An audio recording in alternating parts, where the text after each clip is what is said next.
뭐야, 윙 득보네? 이섭 영상 틀어줘. 있어 동영상 콘텐츠.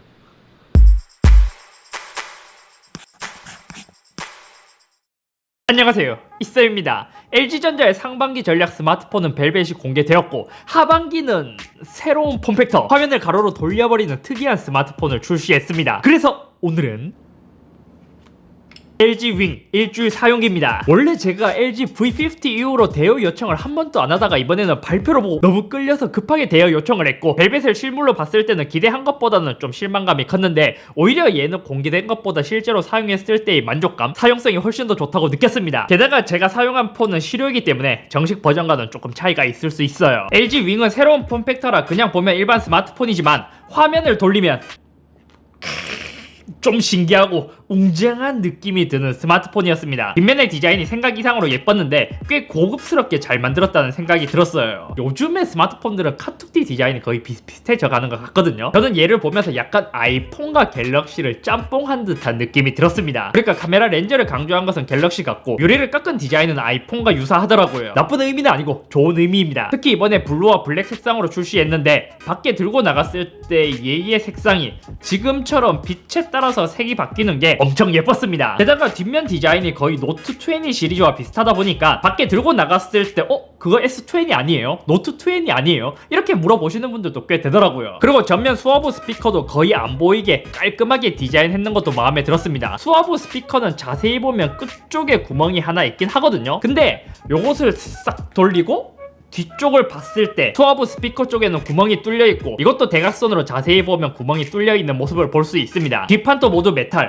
그리고 이러한 패턴들이 생각보다 실물이 훨씬 더 괜찮았습니다. 전면 디스플레이는 6.8인치 풀 HD 플러스를 탑재했으며 서브는 3.9인치를 탑재했습니다. 저는 사용하면서 괜찮았던 게 디스플레이의 품질은 QHD가 아닌 FHD로 좀 낮긴 하지만 품질 자체는 LG 스마트폰에서 본 것 중에서는 가장 좋았습니다. 이전 폰들은 밝기가 이상하거나 색 균일도가 별로 좋지 못했거든요. 하지만 윙은 디스플레이 품질이 꽤 괜찮았어요. 두께감도 기대 이상으로 얇게 느껴졌습니다. 특히 화면을 돌렸을 때는 더더욱 스크린이 두 개 탑재된 거 치고는 꽤 얇네? 이러한 생각이 들더라고요. 전면에 펀치홀이나 노치가 없다 보니까 위쪽 디스플레이는 굉장히 깔끔했고, 대신 서브 디스플레이는 약간 베젤이 있는 게 아쉬웠습니다. 지금처럼 밝은 화면을 틀게 되면 좀 아쉬움이 느껴지고, 사실 여기는 손으로 잡게 되니까 엄청 크게 신경이 쓰이진 않았어요. 조도와 근접 센서는 메인에 한 개, 열었을 때 한 개, 총 두 개가 탑재되어 있고, 보통 이러한 제품들은 내구성에 대한 의심이 들기도 하는데 LG에서 말했다시피 20만의 수입을 테스트도 거쳤고, 매번 말하지만 LG가 요즘에는 하드웨어를 꽤 잘 만들기 때문에 윙의 내구성에 있어서는 크게 걱정되지는 않았습니다. 근데 스펙에서도 밀스펙을 통과했다고 하지만 화면을 닫았을 때의 기준이고, 내구성 때문인지 메인 디스플레이는 살짝 유격이 있어요. 화면을 열었을 때도 좌우가 살짝씩 유격이 있습니다. 아마 이것도 완전히 빡빡하게 물려있으면 고장이 더 잘 날 거예요. 그래서 가로로 쓸 때는 사실 유격이야 이렇게 잡아야 느껴지기 때문에 크게 신경이 쓰이진 않았거든요. 하지만 세로로 쓸 때는 이렇게 타자를 치면 유격이 꽤 느껴졌습니다. LG는 여기서 듀얼 스프링과 유압 댐퍼가 적용되었다고 하는데 이 느낌이 진짜 꽤 괜찮아요. 그러니까 약간 예전 피처폰 느낌이 들기도 하거든요. 예전에 LG가 요런 돌리는 폰도 있었거든요. 이야, 이런 걸 돌릴 때부터 알아봤다. 그리고 무게도 꽤 걱정되었던 부분이었습니다. 얘는 260g으로 갤럭시 폴드보다는 가볍지만 거의 근접할 정도로 일반 스마트폰보다는 훨씬 더 무거운 무게인데, 써보니까 생각보다 그렇게 무게감이 크게 느껴지지 않네? 이라는 생각이 들었습니다. 마치 폴드도 접었을 때의 무게는 묵직하게 느껴지지만 펼쳤을 때는 태블릿처럼 느껴지다 보니까 무게감이 상대적으로 덜한 그러한 느낌과 좀 비슷했어요. 하지만 한 가지 단점은 만약 타이핑을 해야 되잖아요? 그럼 자연스럽게 이렇게 손이 있는 데서 이렇게 밑으로 내려가게 되고, 이렇게 된다면 무게 중심이 위쪽에 쏠려 있기 때문에 이렇게 키보드를 타이핑할 때는 떨어뜨릴 것 같은 무게 중심이 별로 좋지 못했습니다. 그리고 기존에 있었던 이어폰 단자가 사라졌고, 실제로 사용했을 때 좀 큰 단점은 버튼 누르기가 불편해졌습니다. 아이폰처럼 볼륨 업다운이 구분되어 있는 것은 좋지만 너무 얇고 작아요. 특히 화면을 스윕을 하면 버튼이 화면 뒤에 있잖아요. 그래서 이렇게 잡고 쓸 때 거의 성인 남성이라면 버튼을 누를 수 없을 정도로 굉장히 불편하게 만들어졌습니다. LG는 이러한 것을 인지했기 때문에 세컨드 스크린에서 이렇게 살짝 내리면 여기서 볼륨이나 밝기를 쉽게 조절할 수 있는 방식으로 만들었습니다. 만약에 이게 없었다면 와 이거 누가 만들었어? 이런 말을 했을 거예요. 그리고 방수 방지는 3M 발수 코팅을 적용했기 때문에 IP54 등급이라 하고 예전 폴드와 Z 플립을 분해해보면 메인보드에 무지갯빛 코팅이 되어 있잖아요. 아마 그러한 방식으로 코팅이 되어 있는 게 아닐까 싶습니다. 근데 이 포지션이 의외로 꽤 괜찮아요. 보통 들고 다니며 영상을 볼 때 핸드폰을 가로로 파지하기 때문에 떨어뜨릴 것 같은 느낌이 드는데 윙은 아랫부분만 잡으면 되니까 들고 다니면서 사용하기에 굉장히 괜찮았습니다. 개인적으로 꽤 놀랐던 것이 발표 때도 그랬지만 실사용을 하면서 소프트웨어적인 지원을 엄청 많이 준비하고 출시했다는 생각이 들었습니다. 예를 들어 전면 카메라를 사용할 때 팝업식으로 내려가고 팝업식으로 다시 올라오고 이렇게 왔다 갔다 하는데 열리고 닫을 때마다 화면에 표시되고 이게 진짜 신기한 게 뭔지 알아요? 지금 요렇게 있으면 떨어뜨리면 바로 카메라가 들어가는, 다시 확인을 누르면 카메라가 나오는. 와우, 와 이런 거는 꽤 디테일하게 잘 만들었다고 생각을 했습니다. 사실 가장 좋았던 것은 메인 스크린에서 영상을 재생해놓고 세컨드 스크린에서 멀티태스킹을 하는 것이었습니다. 확실히 저는 V50의 듀얼 스크린보다는 컨텐츠 소비에는 윙이 훨씬 더 좋다고 느꼈어요. 게다가 메인 화면에서 앱도 2개씩 띄워놓고 사용할 수 있습니다. 그리고 디테일적인 부분을 보자면 만약 위쪽에는 영상을 재생해놓고 밑에는 멀티태스킹을 할 수 있잖아요. 이때 만약 문자를 작성하게 된다면 이런 식으로 키패드가 작게 나오게 됩니다. 만약 멀티를 하지 않을 때는 키패드가 풀 사이즈로 뜨기 때문에 더 편하게 사용할 수 있어요. 그리고 사실 좀 많이 아쉬웠던 점은 아마 이것은 구글과 긴밀한 협업이 있어야지만 해결이 가능하겠지만 유튜브를 재생하게 되면 세컨드 스크린은 컨트롤 창이 나오게 되고 요것만 조절할 수 있지 유튜브의 나머지 기능들을 사용할 수 없어요. 대신 이것을 쓰기 위해서는 웨일 브라우저를 사용하면 되는데 웨일을 사용하면 위에 영상이 뜨게 되고 밑에서 이제 댓글이나 다른 것을 확인할 수 있습니다. 화질을 720p까지 설정이 가능하지만 확인해보니 정식에서는 풀 HD를 지원한다고 합니다. 유튜브 앱에서 공식으로 지원하지 못해주니까 LG가 웨일과 협업해서 이러한 기능을 만들긴 했는데 꼭 웨일 브라우저를 써야 한다는 것이 아쉬운 점이죠. 그리고 재미있는 것은 화면을 반쯤 닫았을 때 이때는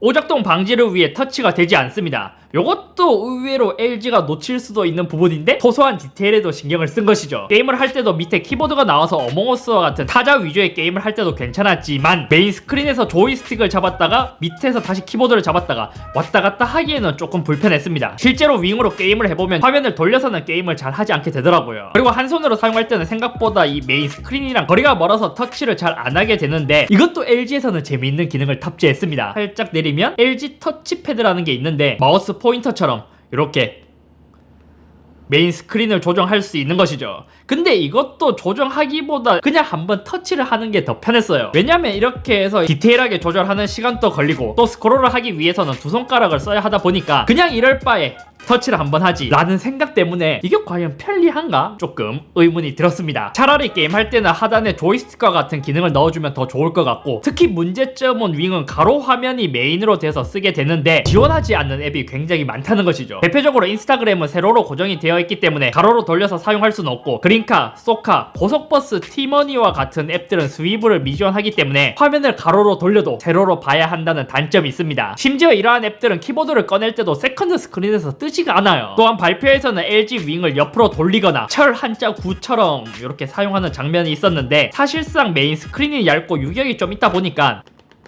이렇게 잡고 쓰기에는 좀 불편했습니다. 또 이렇게 하면 서브가 메인이 되면서 사용은 할 수 있는데 이렇게는 잘 사용하지 않게 되었습니다. 카메라도 꽤 많이 좋아졌습니다. 먼저 벨벳에서 빼고 욕을 먹었던 메인 광각에 OIS가 탑재되었고 지난번 예상과 마찬가지로 망원 카메라 없이 6400만 화소를 크롭해서 사용하는 방식입니다. 메인 카메라를 간단히 사용해봤을 때는 품질이 꽤 좋았습니다. 역시 OIS가 들어간 것과 들어가지 않는 것과의 차이는 엄청 크더라고요. 특이한 점은 스위브를 했을 때 카메라 전용 모드가 켜지게 되는 것입니다. 손 떨림은 OIS가 아닌 EIS로 작동을 하게 됩니다. 초광각인데 왜 광각 카메라처럼 보이죠? 이것은 크롭을 해서 손 떨림을 보정하기 때문에 광각처럼 보이게 되는 것입니다. 이 짐벌 모드가 생각 이상으로 굉장히 괜찮았습니다. 저는 개인적으로 펜 팔로우 모드를 가장 좋아했었는데 이것을 사용하게 되면 진짜 짐벌을 사용하는 것처럼 거의 손 떨림을 엄청나게 잡으면서 아주 우수한 퀄리티를 보여주더라고요. 심지어 사용하면서 조이스틱처럼 왼쪽으로 갔다가 이것도 끝에 다다르게 되면 이렇게 효과를 주게 되고 오른쪽으로 갔다가 위로 갔다가 밑으로 갔다가 LG는 초광각 카메라를 이런 식으로 활용을 한 것이죠. 이렇게 가능한 이유는 콤파스와 자이로, 가속도 센서가 각각 2개씩 기존 스마트폰에 비해 더 많이 탑재가 되어 있고 어쩌면 갤럭시에 있는 슈퍼 스테디와 비슷하다고 생각하실 수도 있지만 직접 사용해보니 사용성은 많이 달랐습니다. 그러니까 얘는 그냥 단순히 손떨림을 잡는 게 아니라 짐벌처럼 다양한 모드로 사용할 수 있다는 것이죠. 특히 펜팔로우 모드, 지금 움직이는 것만 봐도 짐벌을 사용하는 것처럼 굉장히 부드럽게 움직이고 이것도 폰을 돌리더라도 최대한 그 위치를 잘 잡게끔 생각 이상으로 잘 구현을 해놨습니다. 하지만 단점이라면 초광각을 이용해서 쓰기 때문에 펜 포커스 방식이라 가까운 것은 선명하게 잡기는 어려웠고 화질은 초광각 센서의 한계이기 때문에 그렇게 좋지는 못했습니다. 여기 보면 지금 풀 HD라고 되어 있는데 이것을 누르면 HD, 풀 HD. 요즘 4K로 많이 찍는 상황에서 풀 HD 해상도에 화질 자체도 그렇게 좋지는 못해요. 아니 내가 손떨림 때문에 화질을 포기하면서 이것까지 써야 하나? 라는 생각이 들기도 했습니다. 그리고 스위블 모드에서는 듀얼 레코딩, 짐벌 모드, 타임랩스, 슬로우 모션 이것 외에는 기본 기능을 사용할 수 없어요. 그러니까 기본 기능을 사용하기 위해서는 무조건 화면을 닫아야만 이제 사진, 동영상, 인물 이러한 모드를 사용할 수 있는 것이죠. 그래서 처음에는 신기하고 스위블의 파지 때문에 안정감 있는 좋은 기능들은 맞지만 화질의 아쉬움 때문에 동영상을 전문적으로 촬영하시는 분들은 좋은 화질을 가진 스마트폰에 제대로 된 짐벌을 찾으실 수도 있습니다. 기능 자체는 진짜 기가 막히게 잘 구현을 해놨어요. 하지만 새로운 폼팩터로 출시하면서 LG답지 않게 엄청나게 많은 준비를 했지만 실제로 사용해보니 아쉬운 점과 개선 사항들이 꽤 있었습니다. 순서대로 꼽으라고 한다면 가장 큰 게 첫 번째로 프로세서, 두 번째는 모노 스피커입니다. 오히려 처음에 메인을 돌려서 영상을 틀어놓는 게 엄청 좋다고 생각을 했었는데 영상을 재생하자마자 확 깬 것이 모노 스피커였어요. 스피커의 품질도 그냥 평범한 수준? 아마 윙의 두께를 줄이기 위해 어쩔 수 없는 선택이었지만 얘는 콘텐츠 소비 위주의 폰임을 생각한다면 모노 스피커는 굉장히 아쉬운 부분이었죠. 그리고 프로세서는 보급형 Q92에 들어간 스냅드래곤 765G를 탑재했습니다. 그래서 일단 얘가 너무너무 느리다는 게 문제예요. 지금 화면을 이렇게 보고 있잖아요. 만약 내가 가로로 돌렸어. 봐요. 이제 화면이 돌아가요. 다시 돌렸어.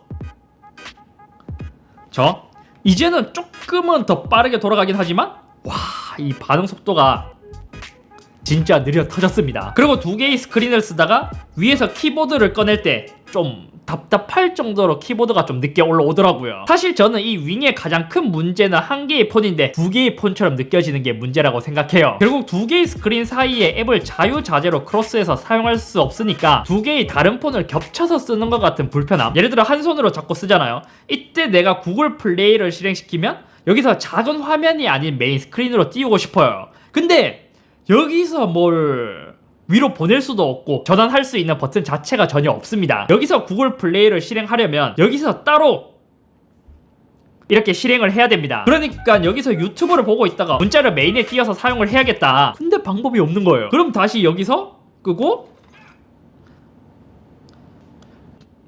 문자를 켜야 전환이 되는 것이죠. 그래서 저는 다른 건 몰라도 스위브를 하면 아래의 화면을 거의 메인 컨트롤을 하게 되는데 이것을 위로 앱을 올리거나 두 화면과의 앱 전환이 더 쉬워져야 된다고 봐요. 예를 들어 폴드는 커버에 있는 화면을 그냥 열면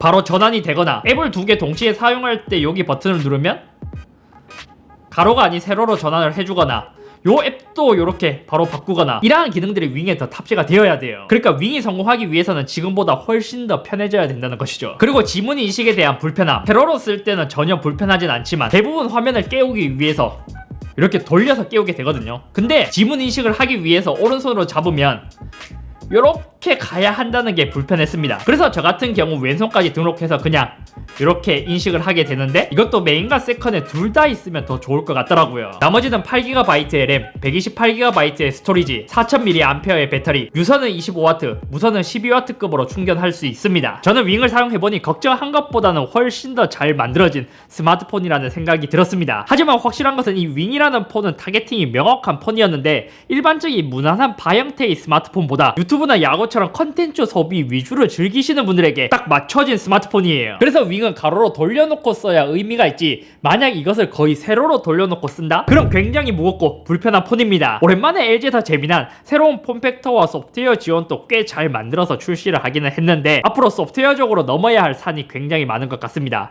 그러니까 LG 나름대로 많이 준비했다고 하지만 이 구글 안드로이드라는 것이 LG만 잘해서 되는 게 아니라 서드파티 그리고 내부적으로 더 편리하게 사용할 수 있는 기능들을 더 많이 만들어줘야 하기 때문이죠. 진짜 하드웨어적으로 아쉬운 점이라면 프로세서 그리고 모노 스피커인데, 하드웨어적인 큰 단점이 이 두 가지밖에 없다는 것을 생각하면 나머지 부분은 진짜 괜찮게 잘 만들어진 것 같기도 합니다. 한편으로는 새로운 폼팩터로 출시하면 적어도 빵빵한 스펙으로 출시해주는 게 낫지 않을까요? 저는 카메라는 그나마 이해할 수는 있지만 이 버벅거리고 답답함, 이것은 굉장히 아쉬웠습니다. 아무튼 오늘은 여기까지며 LG 스마트폰이 오랜만에 괜찮게 잘 만들어졌다는 생각이 들기는 했지만 소프트웨어적인 지원이 가장 걱정이 되는 부분이고, 앞으로 LG가 이것을 어떻게 풀어나갈지 아니면 G5처럼 일시적인 폰이 될지 앞으로 더 두고 봐야 될 것 같습니다. 이게 좀 느린 것은 큰일이다.